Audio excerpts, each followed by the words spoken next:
كاك عمر كاك حسين ساكن كيف؟ بابا دياره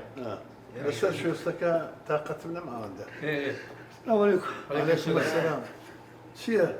خير ان شاء الله. ترقب والله تبى تجينا. لا بس يمين لو. مشكلة عادي قبل بس رأيتي. تخوا. خوانك خوزنك نمردوا. أنا ما لهم كاول متواصلة. راستا.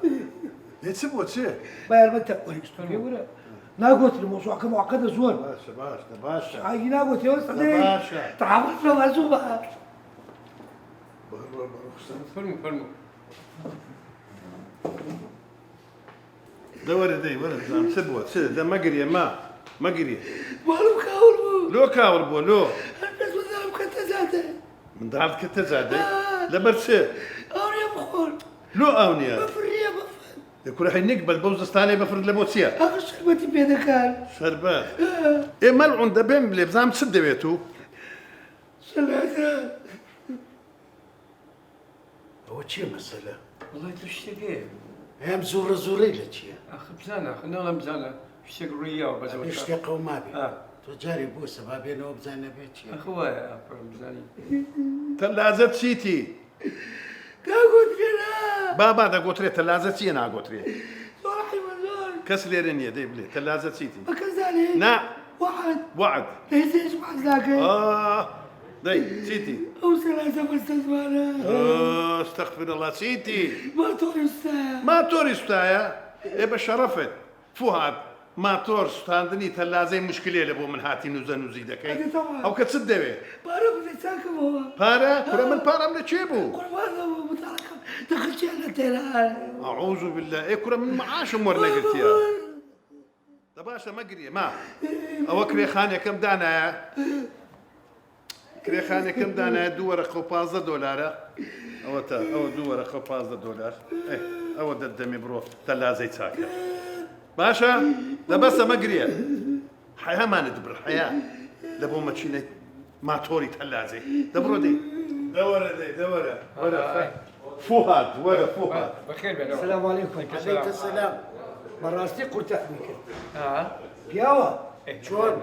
زور بياوا. استوى من الديامة. آخر شي لقل كردي دورة خميسة فقط. كل حمنا بتدو دقيقة دو ورقة $15 هذا بيدك. ربي أقعد عليه. لا شي خوش ولا شي صافي دي مال عوابي والله خير ابن يوسف يا وديد لقل كردوا هو شي وليد ورقدوا ها بو والله سلازم أستوى بس شاهد منها. ايه أمان قرداري أو بياوا ما $200. أعوذ بالله كل دو ورقة $15 أو قصدي على بيدك. أنا براستي برادرك تاني بياوينا بياوان بياوي محترم إنسان. ذاك توش في اوانا لوقتي خويا ابوي بهنا عفري أو تساوم. خواه عبد الله. ما لقل عرفتي زو بياوا. يخو عبيسنا ما وصل لا شي صافي باورت أنا بجماعة أو دو ورقة $15 نيا أو كري خاني بنا نابج الفالم هاد قريا وقت أبو بقريا دامي قلت مبروت ما طوري تلازة ساك مال عوابي وخير يا ابن يوسف تيرمتي ودماوية مالا ولا كاريكي جوانا كيرس باس بو اوروشن بيليت دستو خوش به فاصل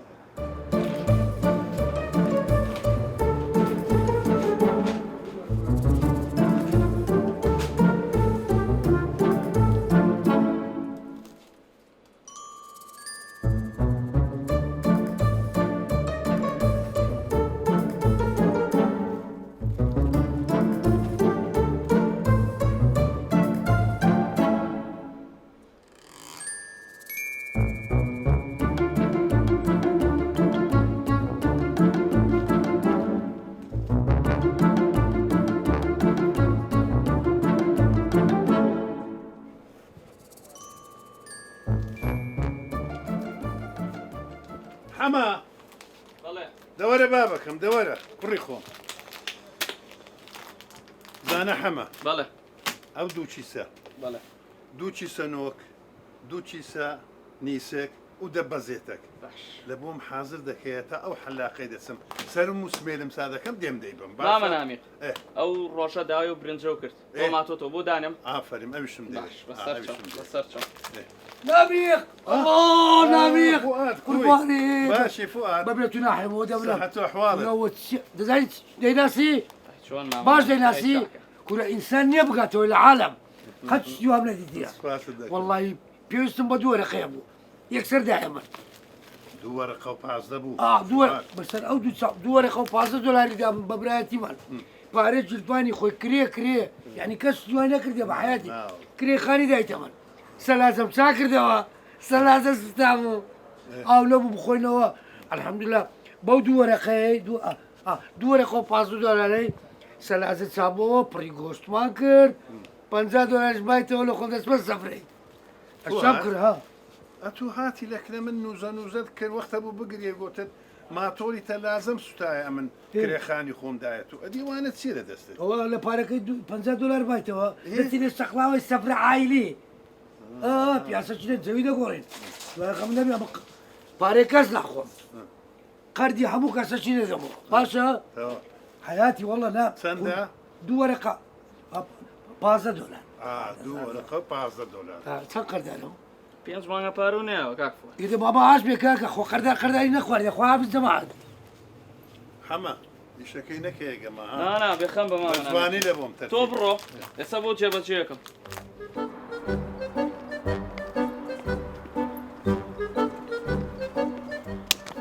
چی بوو؟ ئەوەندە عەجەلت لێم کرد حتا مۆبایلم لەبیر کرد نامي خساختتي أو نستلي شيء لقريتي فعلا نستليها دەچم مۆبایلەکەم دێنەتو لێ ڕاستە باشە؟ باشە ئێستا دێم. بڕۆ زوورەوە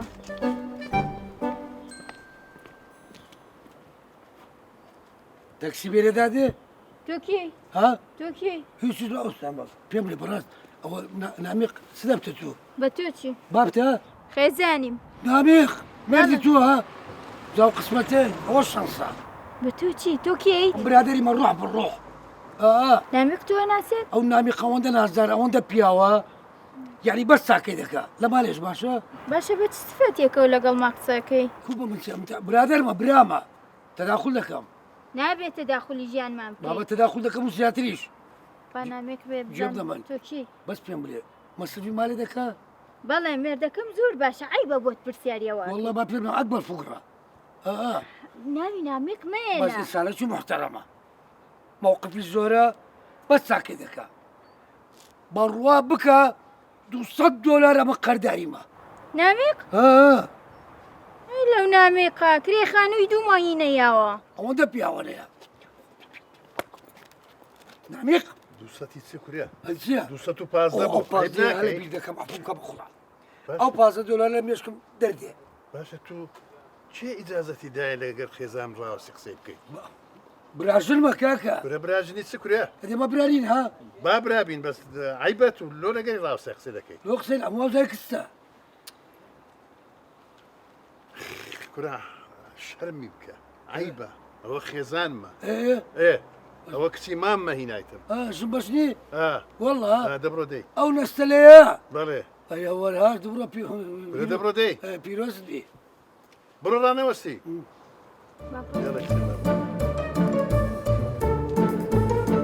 نابێق نابێق نابێق ئەوە پێرمان هات تەواوە والله من بە عمەر میاوم السلام عليكم بەخێر بێ شلون وقتمان باشن بەخێر وقتان باشن بابا علی ناخۆی ناخۆ مردێکی خۆشتان بەمێ ئادەی مەعاشەکە دەست پێکات ئەی گیان بەم زوانە گیان ئەی گیان تڕحێ و بە من چی بۆ بە من چی بۆ پارەی کارەبار لێدەم ئێ پارەی کرێخانی لێدەم دوکانێک لە تەنیشت ماڵمانە هەموو تەماتە و خیارش دەینن ئەویش لێدەم هیچم بۆ نامێنی لە بابە ئەری بەخۆ واللهی من یەک فلس قەرزانی هەر هەر هەمووی هەڵەگرم هەر هەمووی هەڵە ئارێ والله یەک دینار بە یەک شت نایە مەزانی بۆ من بەیانی کە هەڵەسم عمەرە فەنی یەک علاگەی گەورەم بەدەستوێ بۆ ناو بازار ئەم دوکان ڕاست پێم بڵێ تۆ ماری بە خۆڵەژی ئەی هیچ ناخۆی ئێوە نییە بۆ باسەکەن ئەدە باس کرد بەیانینانی بەیانیان بۆ مەکڕن اینجا بە دوکانەکان ئاسوڕێمەوە ئەمە یەکێ خەیاری تێکە یەکێ تەماتەی تێکە یەکێ کوولەکەی تێکە یەکێ سەوزەی تێکە لەو سەریشەوە هەر هاتمە سەر جادەی یەکسەر ئۆتۆمبیل حاجرە بەبێ پارە و بەبێ کرێ هەر بە زۆرم بنەوە لۆ بابە ئەتو چی مایکل جاکسۆنی ئالان دیلۆنی لۆ تو چی کاکە باسی ئەوانە مەکە ئەوانە مردوون وا ئاپویان کا یاخوا ئەسڵن من جاری وان نییە شەویش بە زۆریان بە دوامە بۆ دانیشتن ئەوە چێ بقبقەکەشە خوارە نادی بە بەلا طبعا ئەزانی بۆ هەموو ڕەفیق و برادرن مێز بە مێزەکەی دەڕازێنمەوە بۆیان بە نکتەی خۆش بە پێکەنینی خۆش قسەی ئەنتیکەیان بۆ کەم و تەواو بزانم کارەبا کەشت بەلاشە هەر کارەبا بەسەری تۆ بیزەم پێڕم هەیە کابرای مۆلی دەکەیە کە ئاواکەم 1 ملیۆن سێن و قورآانە خواڵێ مامۆسا عیبە چۆن پارە لە تۆ وەرەگرین ئەی قڕ بەسرم من دوو ئەم پێرمەیە پێم ناکرێت بیست ئەم پرێر ئەی بۆ کاکە تۆ من بەکەمە زانی کورە باوکم دیارە تۆ فولی ئێمە ئەو هاینە تۆ ئەو های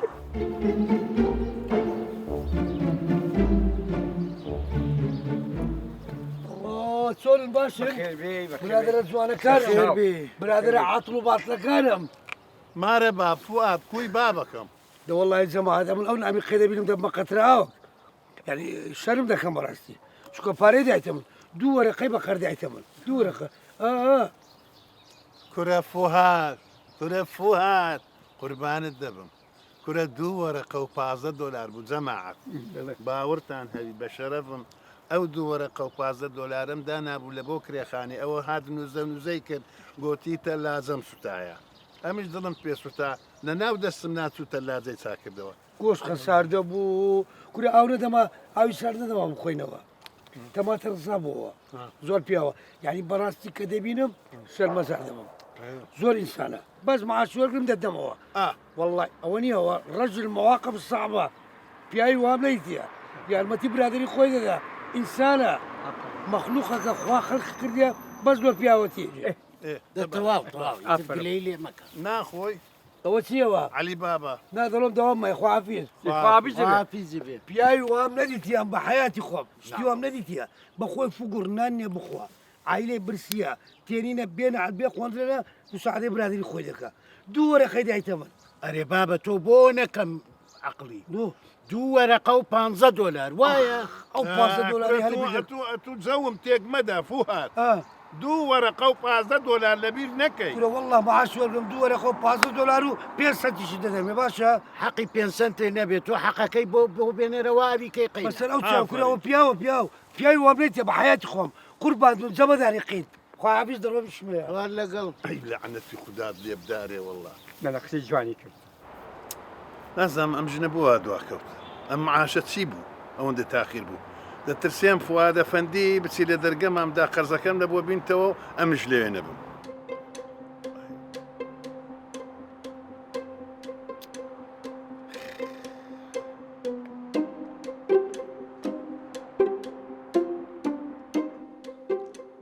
هاتی ئەو بۆ دواکەوتی قەرە باڵق بوو خەڵەماڵق بوو سڕەت گرت بوو تۆش ئەوە بۆ پەلەتە ئەترسێم ئەو هەتیوە فوئاد بچێ لە دەرگە بدا قەرزەکەمان بۆ بێنێتەوە ئەمش لەوێ نەبێت ئەدە بابێت ئێدە بڕۆ با بڕۆی با بڕۆین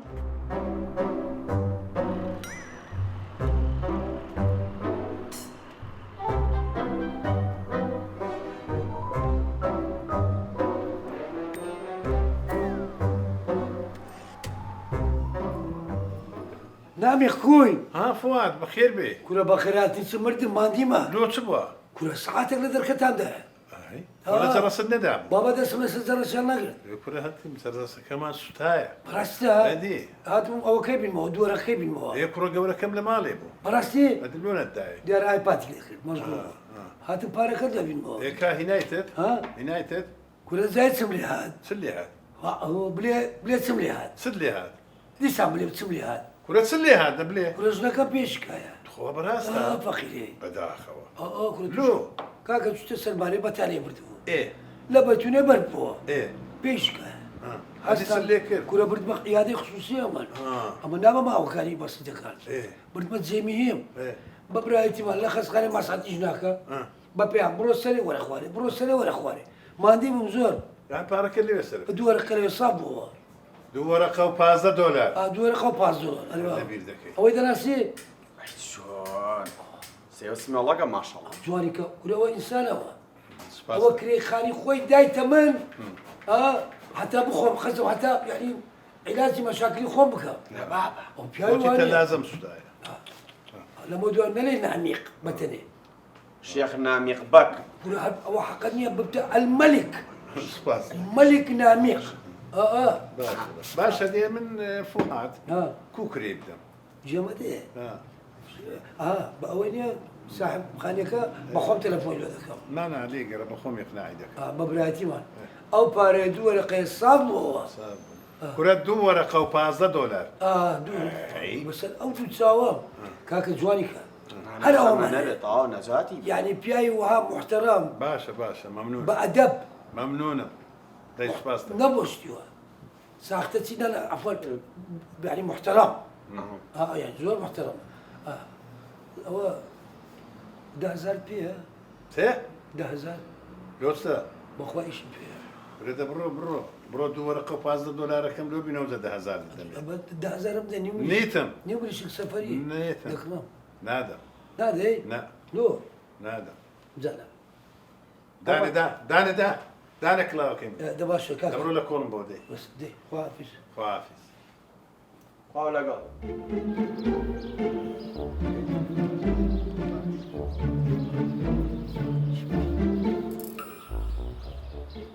ئەرێ پێری سێم کاک عمر لۆ دیار نییە کاکە عومەر چووە بۆ لای دەلاک سەر و سمێڵی ڕشکاتەوە باشە دەستی خۆش بدەنە ئەمنش ئەو ڕۆ چوم سمێلم ڕەش کردەوە وەڵی بەوە چییە کاکە بە قورعان بەم سپیەوە بەوەی قارترن نەبڕایەوە ئەم ڕشکردنەوەیە وەلا والله ناميق ناميق حبيبي ناميق والله قولي قول والله قولي قول حيلان الدبر سمليهات چی بۆ فوتام بۆ کاکە معسومۆ نەکرد سومە ماڵێ دام لەمە پارێ ئەو پیاوی بدەمەوە یەکسەر ژنەکەم بەتانەی شتێت چوتە بەیتونی لات نەخوارێ بەربووتەوە پێشکە وش پێم ئەو پارە جوانەمان هەموودا دەرمان و عیلاجی پارێ بەخۆی دام لە دووەرەخەوە پیاوە بدەمەوە کورە دووەرەقە و $15 بەسەر ئەو دوو چاوەم ئەوە ماڵیان بەخۆی ئەوتدام لای معاش وەرگرم پارەی کاکەم بدەمەوە پیاوەنەیە نانا لە بیرن نەچێ عیبە ئەویش قەرزاری کرێخانوەکەیەتی ئەگەر نەیدەیتەوە کرێخانووی بۆ نادرێ من بە حیاتی خۆم پیاوەتی وە لەبیر ناکەم جیرانەکانیش دەزانن هەموو دەزانە ئەمن دووەرەخەم لەو پیاوە وەرگرتیە کورە فۆهات وەم لێمە کە جەوم تێک بچیت وایە لە حدود دەردەچم دووەرەقە و $15 پازدە کاکە پەکادی بەهادی ئینسانی وام بەخۆی نانیە بخۆم ساعدە عالەمی دەکات کرێخانی چی دەدایە ڕاست دەکەی دە تۆش پیاوە بۆ بۆی بێنەوە منداڵەکانی لە تا دێتەوە پێخواست برسی تێنی فواد صاحب خانی هات ئیقناعم کرد هەتا هەفتەی ڕابوەستیتە لەو هەفتەیە دەبی ئەتوو دووەرەقە و $15 بینی بەسەر ئەو دوو چاوەم دووەرەقە و $15 ژێمە دێ ها ئەگەر ڕقە مۆبایلی صاحب خان پێ بم دێت نه هەر ئەوە ما بۆ زەمچی لەگەر صاحب خانیش بکەیە فرت و فێر پێدرم دوسێ ماک چاوەکە وازی لێ بێنەوە بۆی بێنەرەوە کەی هەت بوو بۆی بێنەرەوە ئیتر ئەوەنە لەسەری مەڕۆ بەسەر ئەو دوو چاوەم وعدی پیاوەمی بەس مەعاش بێ ئەو دووەرەخەی لۆ بینم باشە لێمانگەڕێ دەبڕۆ دەی خوا لەگەڵ چیە و مەلعونە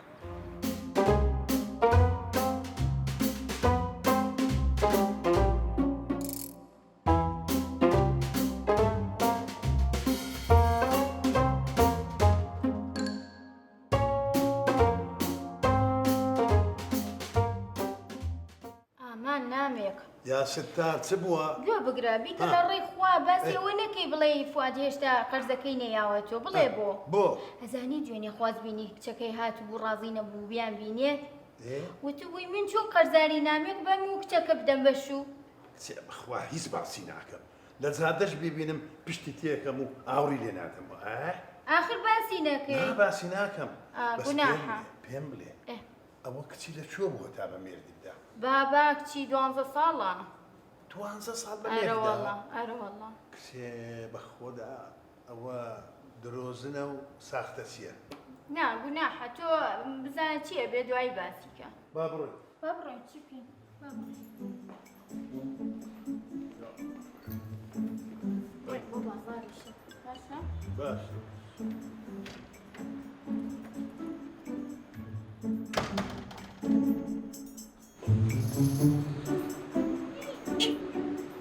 کاکە نامیان سکول باشی هەماڵە باشە باش کاکە نامێکجان ئەوە ئێوان لەگە فوادا بوو ئەی ئەو پارە قەرزەی کە لێم وەرگتووە خەجاڵەتم لە کاتی خۆیان بۆم لەبردەوە ئەی بە قوربانی بە هیچ شێوەی لای هیچ کەسێ باسی نەکات گوێ بگرە ئەوەلەن سندان لە تو بدە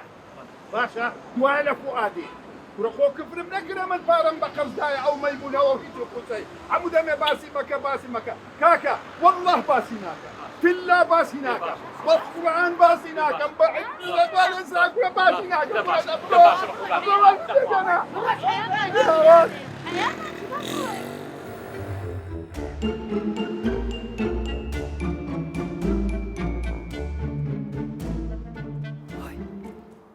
ناميق روحكي من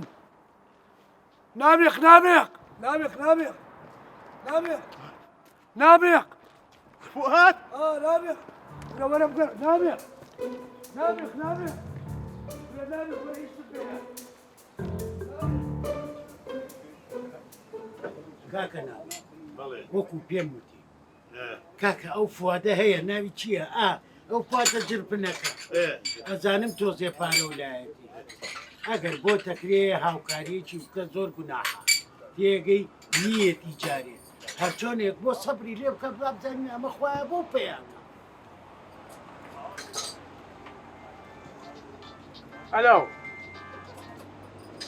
ئەلۆ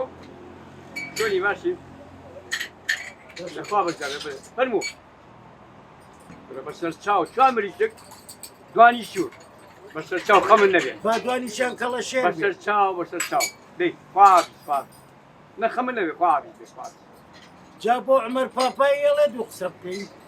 کاکە بە ساقی چاو بن بە قوربانێ بم هەرچۆنێکی کردو تۆ سەبری لێ بکە وایە وانی وەرە چۆن وانێ کاکە ئەو ڕۆژ تو ئاگا لێ بوو چیت کرد لەبەر پاخلاوە خانەکان لەگەڵ خێزاندا کارێکت پێکرد کاکە گوناحە ئەوم هاتبوو دوو کەرە پارەکەت باتەوە لەسەر موعیدی خۆت تۆ لەوێ نەبووی من هاتم پێم وتیتم گوێتی خەجاڵەت خۆم کاکە یارمەتێکی بە تۆش بە قوربان يكون حق ما حق يعني من كفر يمكن بارم بقرزاوة أم ميمونة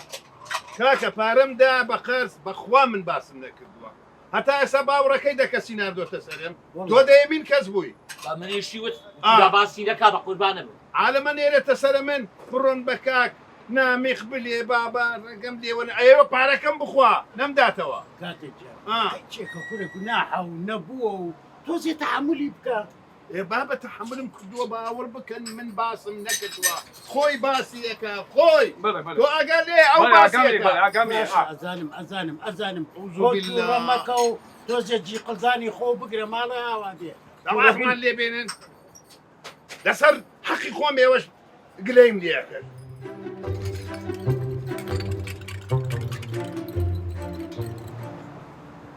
ئای دەست خۆش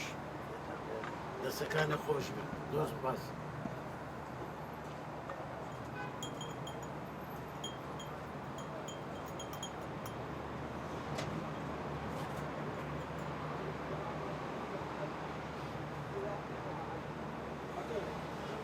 دەسەتی وەڵێ خەفەر بووی چییە شەو نەخەوتووی ئەوە چێ فواد گیان بۆ گری فواد ناميق نامیق چی بووە حيامي برديا بۆ تو رقم لي بخر بركتي كسر ما بيننا والله ڕازەکە ئەو ڕۆژە خەریک و پەلاماری میشیە جۆ بگرە بە قوربانی چاو بن ئێ بە ساقە من تۆ خۆ وعدە نایە بۆی بەریتەوە ئەی بۆ بەو نەبردەوە يا بتزال سلازة نفسيتك ها لا حول ولا قوة إلا بالله. إيه سچارة سارة بيبلي كاكا بيبلي بلا عيبة داور بلا تادي برو نانا خمن نبي أم جارة بتايبتي أشين بولايو في علينا ونباسي نكا يتزور زور علي من علي ما لا وابيتوش كا بخوي بغاش شو كيف تقدموا بقرعة باشا بقرعة تقدموا باشا بساقم بيسعرفوا باشا بساقم بيلي بيلي هو شيء شغل بلا خزكم هما شيء مالتيزاني بوشي طحب لكم غبي اخو ندخل النبي بيلين وقصيدة قلاكن بقول لك دور خدوا سطوات يعني حكا دفتر ما تسينا كذا باشا كاكا باشا تواو يتر نوز يا مخو مان بيالين سايكم لو باكت سايب خوبو ها او شاي او شاكن او شاي ها او شاي عمل له هذا رجل لزادي دي فيكم ايه سلام عليكم جوابي لدوا بو. غاري ذا راكن سطو بيس روي هو دخم خوان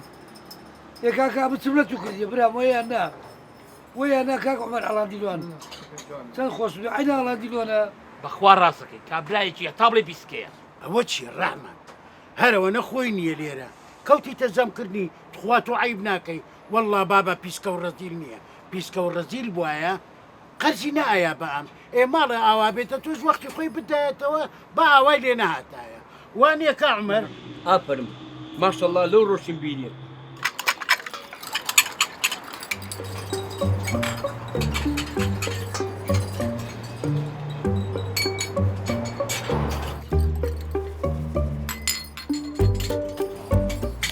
با تەلەفۆنێک لەبۆ ئەو دەعبایە فوادی بکەم دەشێم دانان کردن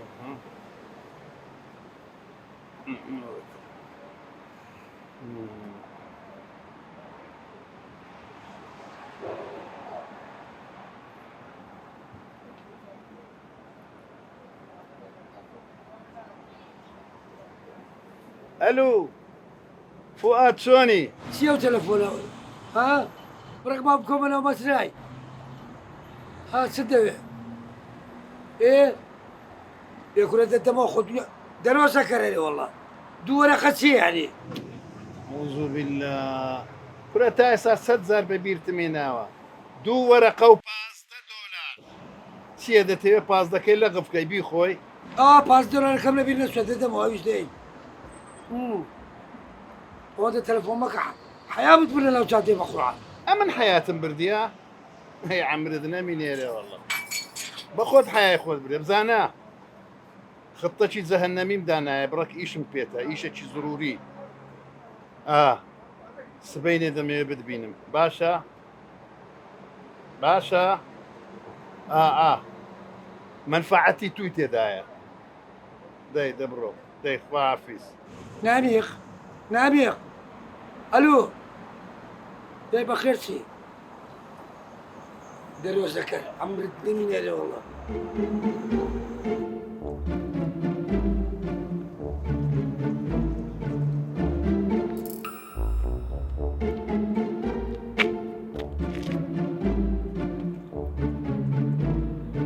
باشەوە بۆ دواکەوتنە هات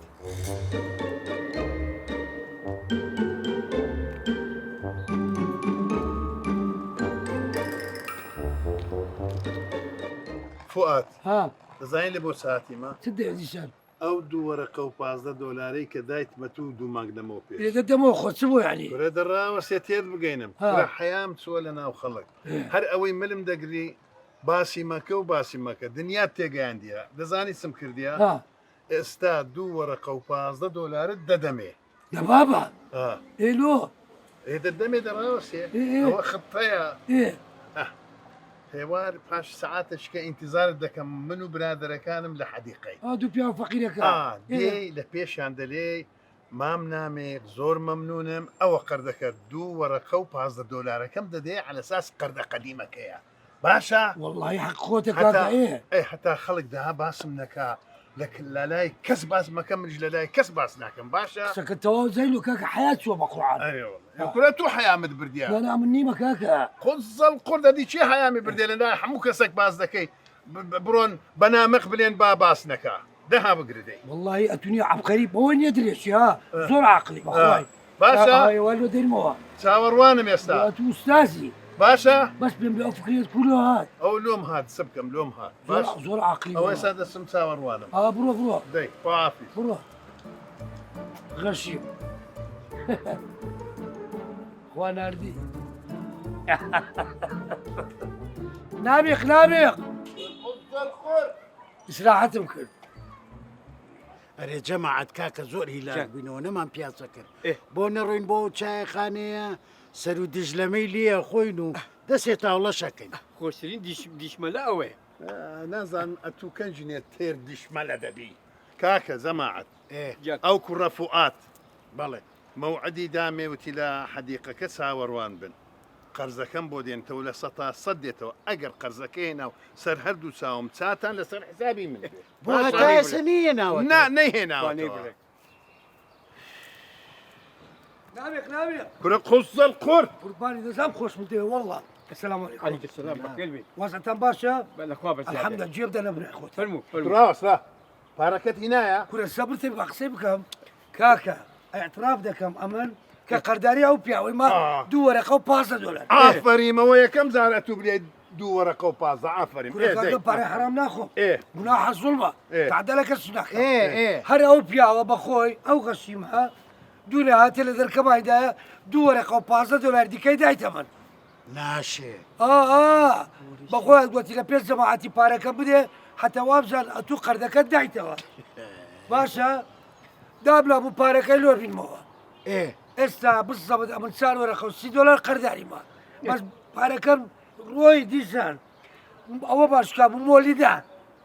مۆلیدە باشکا بوو 50 دلارش ماوە وەڵا بەعایلەوە سەفرەی چونجان بێ خەڵمان کردوهاتینەوە پارەکەم خۆن یعنی بۆ نێناوەتەوە مۆلیدا دیسان پارەم دێ چەند 15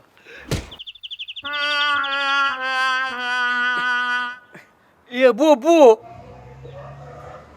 شەرەفم تەختێ کرد خۆ کوشتێ ماڵە ئاوا بێ ئای نەگبەت دەستم خۆش بی